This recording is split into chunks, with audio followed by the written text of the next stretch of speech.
کیا امام ابو حنیفہ نے جو مذہب بنایا ہے یا انہوں نے خود لکھا ہے اپنے ہاتھوں سے یا ان کے مرنے کے بعد ان کے شاگردوں نے یہ مذہب گھڑا ہے؟ کیا ان کے شاگردوں نے یہ مذہب بنایا ہے؟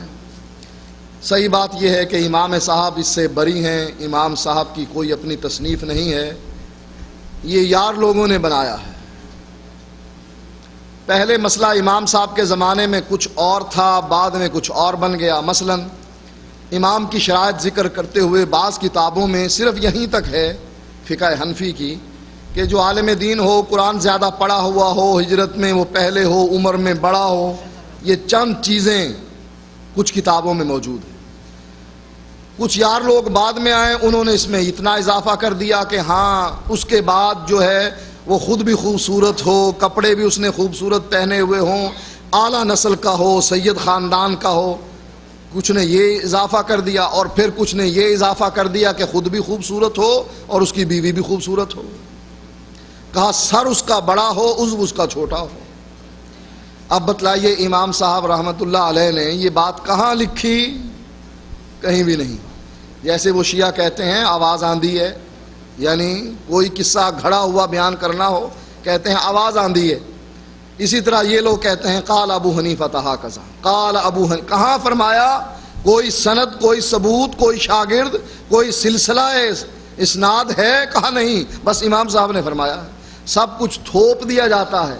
اور عجیب بات یہ ہے کہ امام صاحب کی باتیں یہ فروع میں مانتے ہیں، مسائل میں مانتے ہیں، کہتے ہیں امام ابو حنیفہ کی عقیدے میں تقلید نہیں کرنی، عقیدے میں امام صاحب کی بات نہیں ماننی، ہاں فروع میں بات ماننی ہے۔ کیوں؟ اس لیے عقیدے میں ان کا عقیدہ چونکہ صحیح تھا، وہ فرماتے ہیں جو اللہ کو عرش پر نہ مانے وہ کافر ہے، جو یہ کہے اللہ ہر جگہ ہے وہ مسلمان نہیں۔ یہ امام صاحب کا عقیدہ موجود ہے۔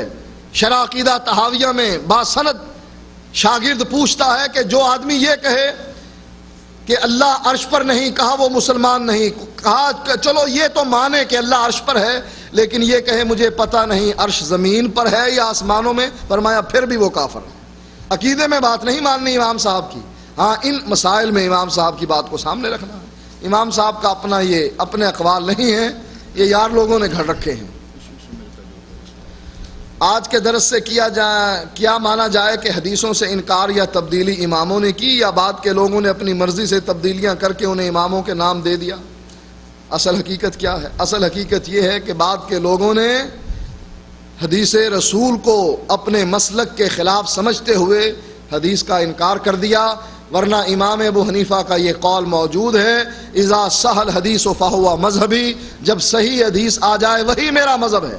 امام صاحب فرماتے ہیں اترکوا قولی بخبر رسول اللہ صلی اللہ علیہ وسلم، جب نبی کی حدیث آ جائے میری بات کو چھوڑ دینا، فضربوا علی الحائط، میری بات کو دیوار پر دے مارنا اگر میری بات نبی کی بات سے ٹکرا جائے۔ امام ابو حنیفہ حدیث کو ماننے والے تھے، یہ بعد کے لوگوں کی سازش ہے کہ انہوں نے اپنے مسلک کو بچانے کے لیے حدیث کو رد کر دیا۔